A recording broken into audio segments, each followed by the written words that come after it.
Hi everyone, welcome to our very first Aldea NextGen podcast.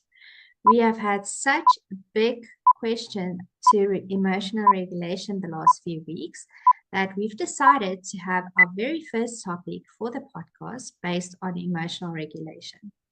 Now, Sumay Purchase is the clinical director at Aldea, and she recently did a workshop on emotional regulation. So, Sumay, please share with us why you are so passionate about this topic.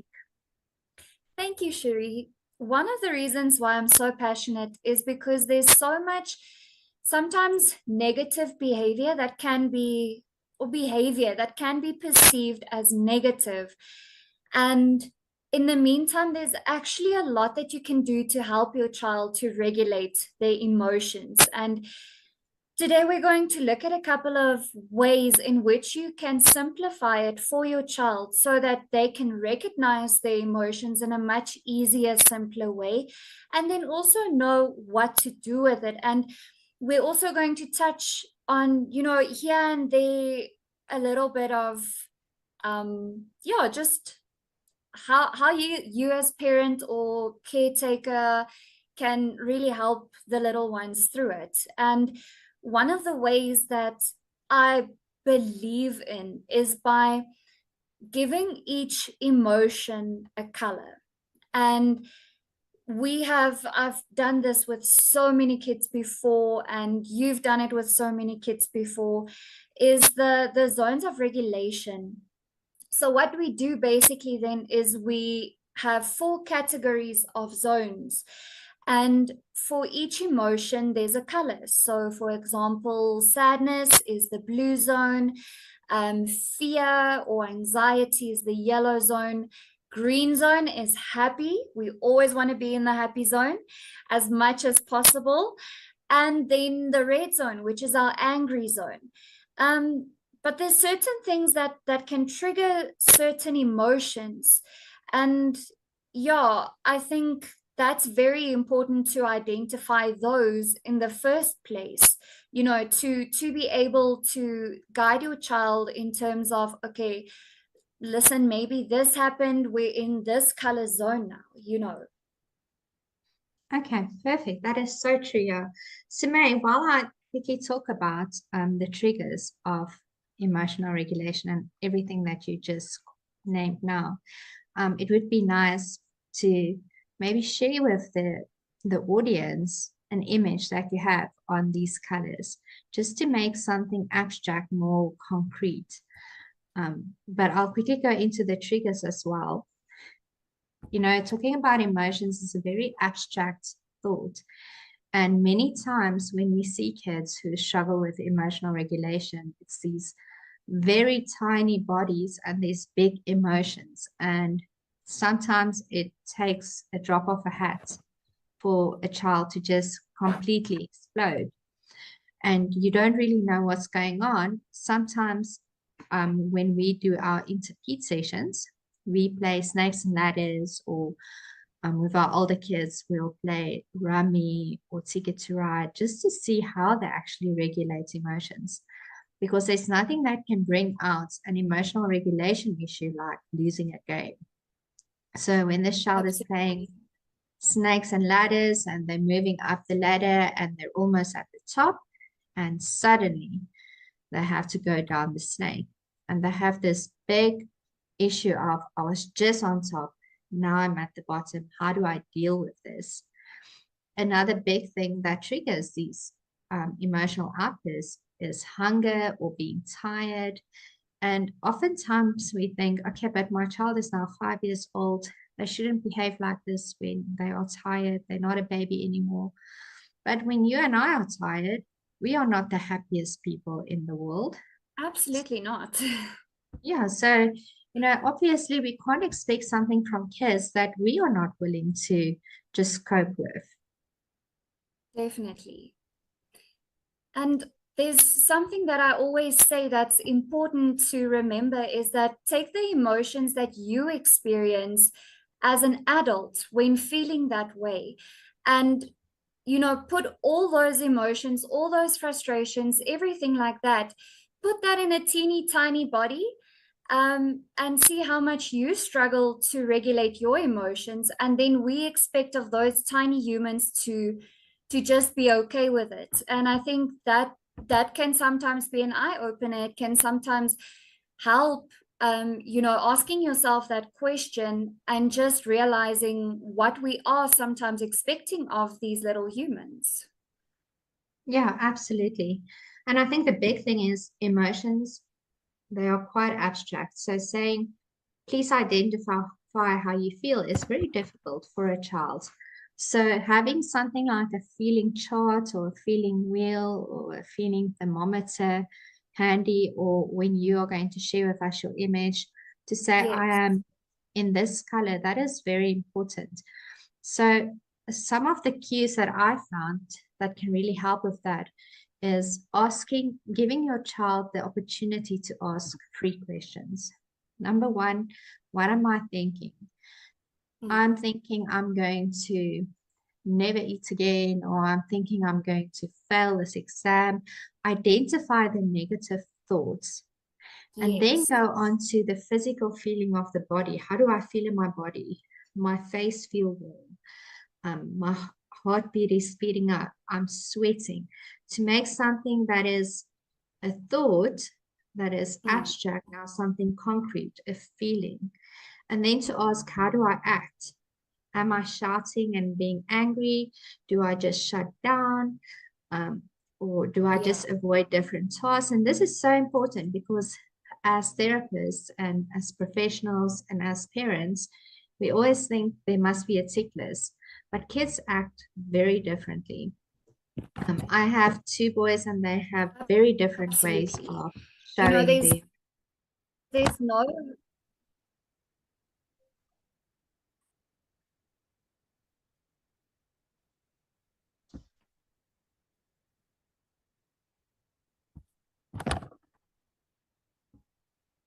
Simai, yes.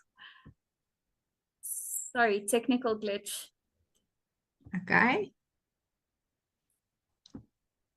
Yeah, I think it is, there's no one specific way or one recipe that you can follow step by step. And that's often what a lot of parents are looking for. A lot of teachers are looking for, caregivers, is what steps can I follow in order to maybe prevent some emotional meltdowns or things like that. And it's exactly what you're saying, Shiri, is that there is no blueprint for this, unfortunately. But the image that I'm going to share now is definitely going to make it a lot easier for everyone to help guide kids into the right direction, just to start with the emotional regulation. So the following image really helps children because they can truly um, identify rather the colors of the emotions sometimes with the feelings. And as we can see, here, we have even the inside out characters, which a lot of children identify with. If you tell them about sadness or joy, they know exactly who you are talking about. And they know the way that these characters act within the movie. So if you have a chart like this, having something that is visually represented makes it a lot easier for a child to be able to identify their emotions. So as we can see, like I said before, the general emotions that we might get in these different zones is in the blue zone, it's sad. Okay, because sadness is there. It's the picture represented there. In the green zone, it's joy. Yellow is fear. And then in the red zone, we have anger and disgust. The nice thing about a chart like this is that it's not only guidance for the child, but also for the parent. Because as we can see, there's not only this one emotion captured in each color, but there can actually be quite a variety. So as you go on, and one of the key factors with emotional regulation and teaching your child emotional regulation is repetition. You have to do it again and again and again and again. And, referring to these zones, if you can identify the emotion in your child, you can perhaps tell them, oh, I saw that made you really sad. That must mean you're in the blue zone. Do you agree with me? You're in the blue zone. You can go show them the blue zone. So in terms of that, it really, truly does help. And then once they have a basic grasp on the most basic emotions that go with every zone, then you can start to elaborate and perhaps add one or two more emotions, like I'm feeling sick or I'm feeling tired. And that also means that I'm in the blue zone. Yeah, this is really a great chart. And I think I'd like to, for us, just after you've done your coping skills, maybe go into one or two of the kids that you've seen in practice who actually fall into these zones, just as an example. But this is a really great way for kids to identify something so abstract and make it so easy to say, I'm feeling in the blue zone, or I'm feeling a little bit in the red zone. It's just an easier way to say something. My child is an introvert, and he easily says, I'm moving a little bit into the yellow zone and then into the blue zone. He says his heart is getting tired of spending time with people. So you need to teach kids the easier way to express their emotions, and this is a great chart to use for that. Absolutely. It's like you said before, is that emotions are very abstract. It's very messy, and it's difficult to identify your emotions. And one or two of the kids that I've had, some of the children actually go to the extent, one or two of the children that I've seen, when they are, for example, in the red zone, they go into kind of aggressive behavior, because these emotions are piling up and piling up and piling up, and they don't know what to do with the emotions because they don't know the correct, perhaps, coping mechanisms to implement for each zone. So what do they do now? They go into fight or flight, and sometimes when it's the red zone, everything becomes too much. And what's the easiest way for them at that moment to cope is fight or flight. So they either completely escape the situation, or they might start showing some aggressive behavior. And that is where we as adults step in and we say, okay, we really truly need to help this child regulate. And we can do that by looking at different types of coping mechanisms. For every child, the coping mechanisms are different. It depends on from the one to the other. Because something that might work for one child in the blue zone might not work for the other one. In fact, it might escalate their emotions even more. So it's very important. A piece of advice that I always give parents is that, especially in something like a workshop, etc., is to really sit down with your child when doing the coping mechanisms. It doesn't have to be a formal meeting setup or anything like that.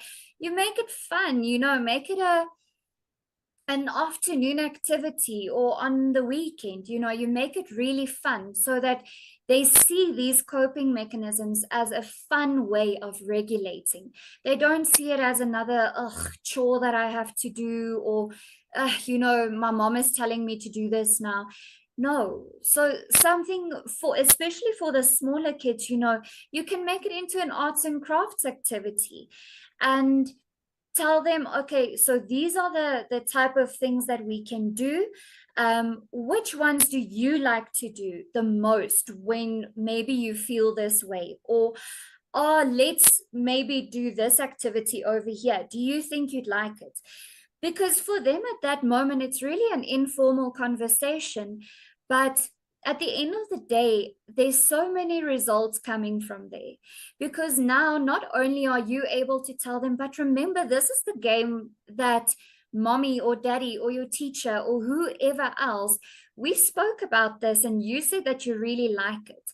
So it's also providing them with a sense of, wow, I really enjoy doing this, instead of, oh, now they're telling me to calm down or something like that. And these coping mechanisms, there's 4 categories that are quite important that you can use when you want to guide your child into these coping mechanisms. And these 4 are the following. It's movement skills. So literally where you might go outside and throw a ball, or you go for a walk, or you go for a run, or they jump rope, they jump on the trampoline, anything like this it's included in movement skills. The next one is relaxation skills, where you go lie down on the bed, you just make yourself comfortable, just take a minute for yourself. And if your child tells you, but mom or dad or teacher or whoever, I need a minute to myself, don't necessarily take that as, oh, but they're just withdrawing now. This is a very negative thing. No, that is them regulating when they are, implementing some relaxation skills. And sometimes it is, us as adults as well. I don't know about you, Shuri, but sometimes I definitely need a minute to myself. Yeah, it, definitely. it doesn't mean that I hate anyone. It doesn't mean anything negative like that. It just means that, I need a minute to just gather my thoughts, gather my feelings. And then when I get back to you, then the chances of me saying or doing something that I might regret is much smaller. So relaxation skills is definitely one very important coping mechanism. The next is distraction skills, where you can actually involve your child in an activity more like a play activity. Let's build some Legos, let's draw something, let's paint.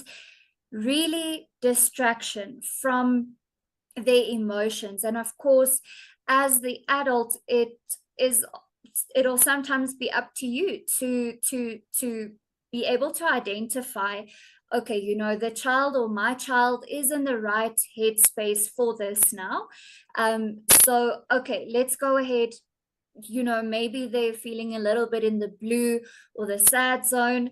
So we can maybe do something to distract them from those feelings and just take their attention away from it. Or if they're in the yellow zone just before escalating to the red zone, let's build some Lego. What do you think we have to do over here? And then the last one is thinking skills. Truly being able to take your mind off of the negative train of thought that you have. And this is something that we mentioned in, well, actually both our recent webinar that we had and also the workshop that we had, is how to help your child reprogram their train of thought, reprogram the way that they're thinking about something, in order to get a more positive perspective of the situation rather than necessarily a negative one. And this is something that Aldea truly, I would like to say that we thrive in, is teaching a child those mechanisms, and also teaching the parent those mechanisms, in how to guide your child, to help them to be able to think more positively about a situation rather than seeing only the negative. Because what happens then is that they get caught in a loop, or essentially, like a triangle. It never ends. And the questions that you asked earlier, Cherie, is crucial to this point, because those questions can also help you, I almost want to say, make a break in that vicious cycle, to be able to identify, okay, this is where I am now, but how can I maybe see this in a different light? Right. So that's also one very, very important example. I once had a little boy that, you know, throughout the session, sometimes there might be triggers, like you said earlier, in our interpede sessions, in our individual sessions, when we play games, the end results of some of the games might not be exactly what the children want. If a child might be very much of a perfectionist, you know, and they put that amount of pressure on themselves, then this is a loop that they can get caught in easily. And that's literally where you have to sometimes even take the activity away and tell them, okay, let's just take a break quickly. Let's think about something that's important to you, something that makes you feel happy. And for this little boy specifically, it was his grandma.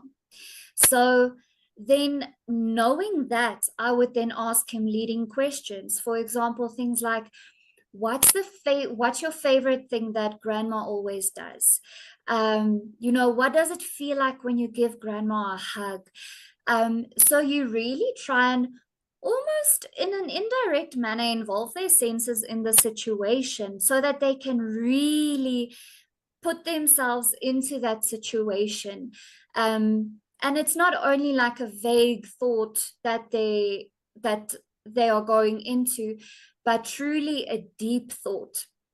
And that they can almost, I want to say, escape the situation that they are currently in and just take some time and once again just take a minute to breathe and gather your thoughts.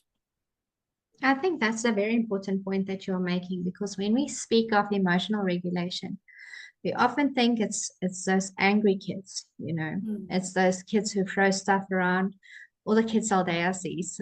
We always think it's those kids. But you had a yellow block in there that said loss of little control. And in essence, it's very important to find the child in that block, to find the child before the child enters the red block. Because once a child has entered the red block, whether they are crying, I had a little girl who cried from the entrance until entering my practice and the way back home, nonstop. We always think it's the tantrums, but it's really not. And Mm. once they are in that red zone, there's absolutely nothing you can do before they calm down. So that's where I always tell parents, you know, having time out is not punishment. Mm. Teach your child a very important skill. Teach them to take themselves out of a situation, something, you know, like you mentioned, Sumay, at the end of the day, we are also very much the same.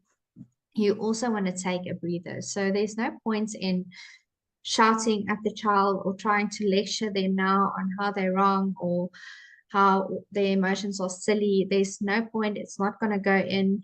That's where parents usually say, I talk and talk, but it goes in and it goes out. Yeah, it will. Maybe get your timing better and give the child some time to just calm down. And after the child has calmed down, you can go and sit down and say, okay, let's talk a little bit about what just happened. I think that's very important. And with you bringing up the perfectionist as an example, that's another example. You know, as a society, we see kids as, oh, perfectionism is wonderful. It's not wonderful.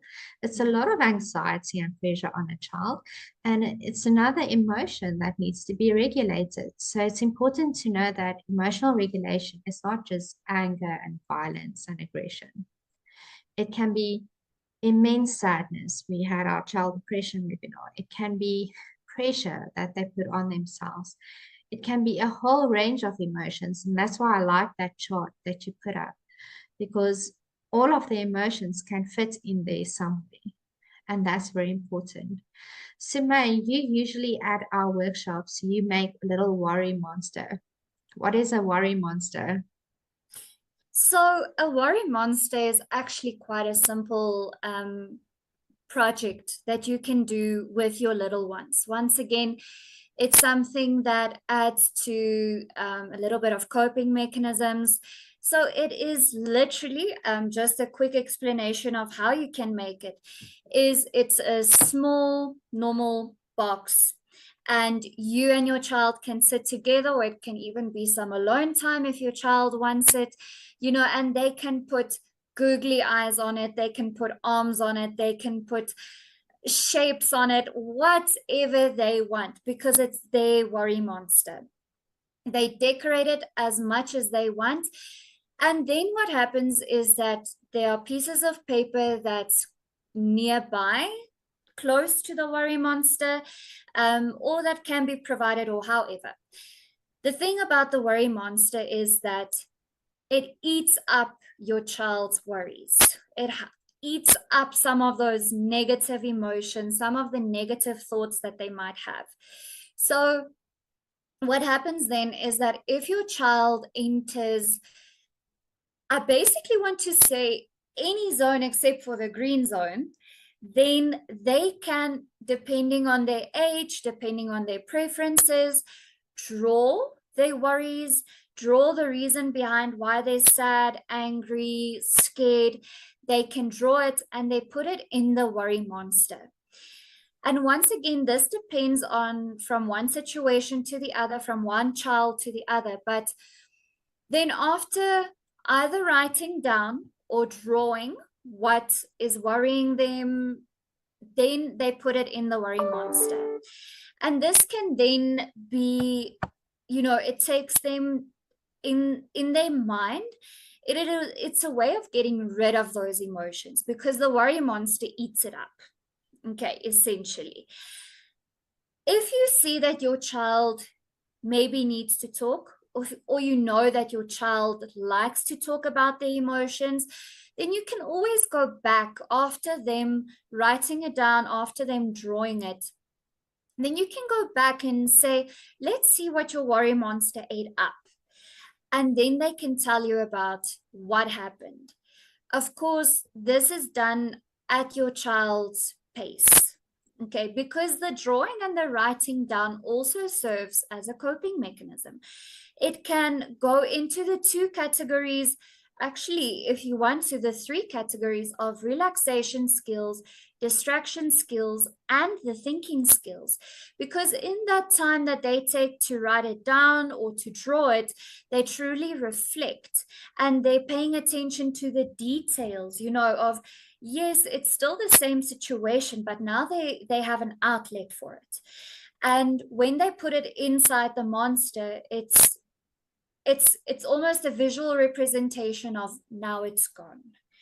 We can let go of this now a little bit. And then, like I said, you can read the situation and see if your child really just needs to let go of this, or is it something that's really going to affect them more emotionally. And we need to maybe have a chat about this a little bit later on. So there's a few ways of adjusting it according to age, according to emotion, but that's also one thing. And the emotion monster or the worry monster is something that is really and truly, I want to call it a zone of respect from the parent side towards the child. Okay, if your child maybe insists, not today, I don't want to do it today, or I don't want to talk about it, then you need to also respect those boundaries. Or you can say, who do you want to see what's in your worry monster? Because when a child is struggling with emotional regulation, they feel out of control. Hence, of course, the behavior that comes from that. So telling them, you choose, who do you trust with these emotions? And then it's not a case of, oh, but my child likes me less than the other person, or yay, I can rub it in, my child likes me. No, nothing like that. It is absolutely about, what, I truly think that this person will be able to help me most in this situation. Maybe someone else can help me a little bit more in the other. But it's a zone of trust, and it's truly about, respecting your child's decisions to eventually get to the end goal of helping them regulate and perhaps talking through it with them. So yeah, that's the worry monster method. And a tissue box works very well for a worry monster, doesn't it? It's perfect. Perfect. You reuse, reduce, and recycle. Perfect. Thanks, Sumay. Sumay, just in conclusion, you mentioned at the webinar you spoke a lot about modeling emotional regulation, because now we've spoken about teaching a child to regulate, but you also mentioned that modeling is very important. Can you please give some insight into that? Yes, of course. So oftentimes when we talk about a child's regulation or emotional regulation overall, then we put a lot of emphasis on the child's regulation. And one thing that is very important, that actually plays a very important part in your child's regulation, is your own. Now, by saying or mentioning that an adult has to self-regulate, you often think, okay, this means now I have to go behind a closed door and experience my emotions by myself and work through it without my child seeing. Okay, because for years and years before, this has been the image, that has been passed on, is that adults can't experience these feelings. And I mean, that even sometimes goes over genders. If you look at perhaps moms versus dads, something like that. But the contrary is actually true, is that you need to show your child and share with your child your emotions. Now, I'm not saying during your worst day that you now need to go and have your absolute emotional meltdown and everything in front of your child, because we also still have to protect them. Okay, so I'm not saying go and maybe the meltdown that you'd have in front of your husband or your wife, go have that in front of the children. Not at all. Okay. But what I am saying is that communicate your emotions with your children, communicate the reasons behind those emotions. And if you can use language that's on their level. So say, for instance, you have been working on these zones of regulation now, and your child understands the different colors. You can tell them, mommy's really in the yellow zone today. You won't believe, this person told me something that upset me, and I really didn't appreciate that. So that made my heart go into the yellow zone. But I'm really trying. What do you think I can do? Or maybe just give mommy 5 minutes and then I'll be with you, or something like that, because then you're taking your child through the process. Because something that I've experienced or that I've heard of a lot is during these times when, from my side and from the parent side, we're teaching the child emotional regulation, guiding them in it, then oftentimes the child will start identifying the zones within the parents. So then they'll tell mom or dad, but you're in the red zone right now. Don't you think you need to breathe? And sometimes parents will be like, what my child is telling me what to do, how to feel, how to regulate. And we should actually have a mind shift towards that, to be like, you know what, they're actually recognizing this.